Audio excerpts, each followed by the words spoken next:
Bonjour, je vous souhaite une bonne continuation par rapport à vos PFE et je vais essayer ici de répondre à vos différentes questions que j'ai reçues la dernière fois.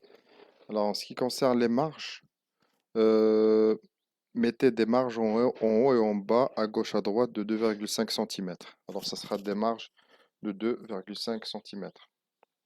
Est-ce qu'il est obligé de respecter le même nombre de sections au niveau des chapitres? Oui, plus ou moins. C'est-à-dire plus ou moins un chapitre. Si je mets deux chapitres, je vais continuer avec deux. Si je mets trois chapitres, je peux accepter deux chapitres dans certains chapitres, pardon, deux sections dans certains chapitres. Mais généralement, il ne faut pas faire une grande différence. Alors, plus ou moins une section. Plus ou moins une section. Pour la partie empirique, on va faire quoi? Alors, pour la partie empirique, vous allez faire la partie empirique.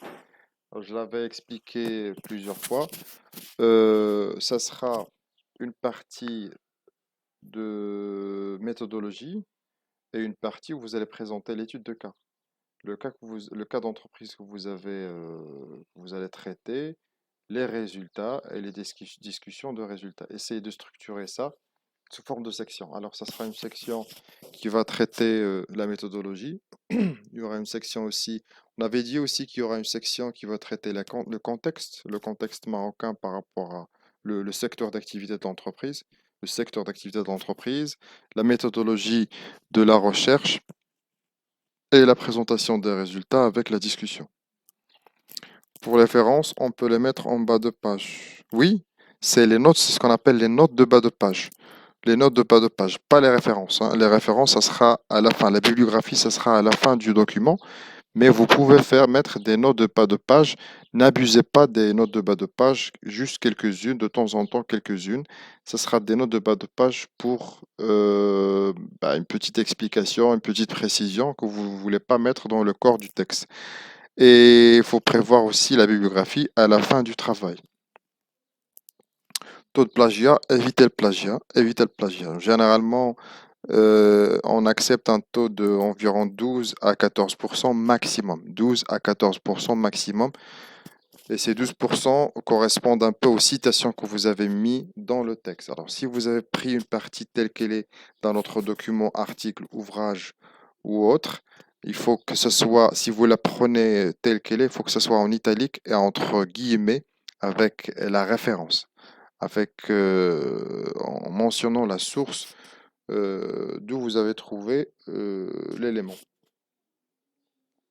Concernant les références bibliographiques et du web, comment doit-on procéder? Ça veut dire si par exemple je reprends le paragraphe Wikipédia, dois-je mentionner le lien d'article? Bien sûr, toujours si vous prenez quelque chose de quelque part, il faut mentionner là où vous l'avez trouvé. Vous n'êtes pas obligé de le mettre systématiquement dans la bibliographie, mais vous pouvez prévoir, comme on avait dit, des notes bas de page, la référence dans le corps du texte. Ça veut dire que vous allez faire référence à quelque chose et noter dans le texte lui-même que vous avez pris ceci de tel article ou chez tel auteur. Bien sûr qu'il faut mentionner toujours la source de ce que vous avez évoqué. Il est, par exemple, si vous prenez quelque chose et que vous reformulez, vous n'êtes pas obligé de la mettre en italique entre guillemets, mais vous pouvez dire dans le texte que par rapport, par exemple, au travail de tel auteur, nous disons que telle et telle chose. Mais si vous le prenez tel qu'il est, ça veut dire que si vous prenez une citation, les citations, elles sont systématiquement en italique et entre des guillemets.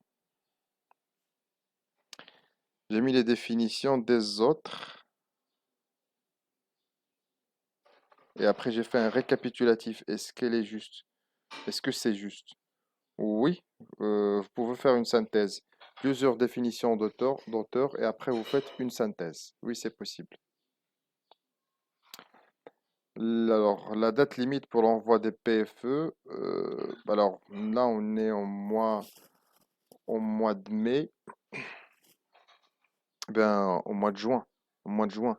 Et entre-temps, si j'ai une date de la part de l'administration, parce que là on n'est pas en contact avec l'administration, si j'ai une date de la part de l'administration, je vous enverrai aussi la date.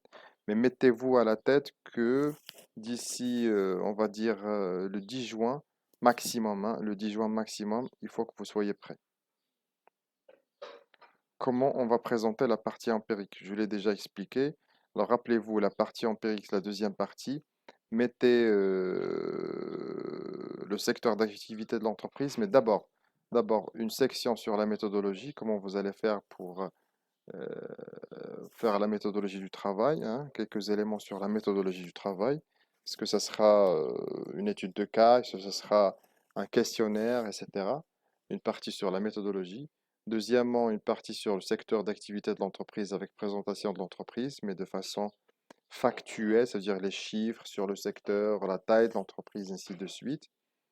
Et par la suite, vous allez passer à l'étude de cas que vous avez choisi de faire avec une restitution de l'information et une discussion de l'information par rapport à votre sujet. Pouvons, monsieur, corriger avec moi un questionnaire qui concerne le thème de l'intention entrepreneuriale pour le distributeur? Oui, bien sûr, il faut m'envoyer le questionnaire. Et entre-temps, désolé si je ne réponds pas systématiquement à vos questions parce qu'il y a beaucoup de messages que je reçois. Je ne peux pas répondre instantanément à tous les messages. Si je ne réponds pas, merci de réenvoyer vos messages et je vais essayer de faire le maximum pour vous répondre. Merci, à très bientôt.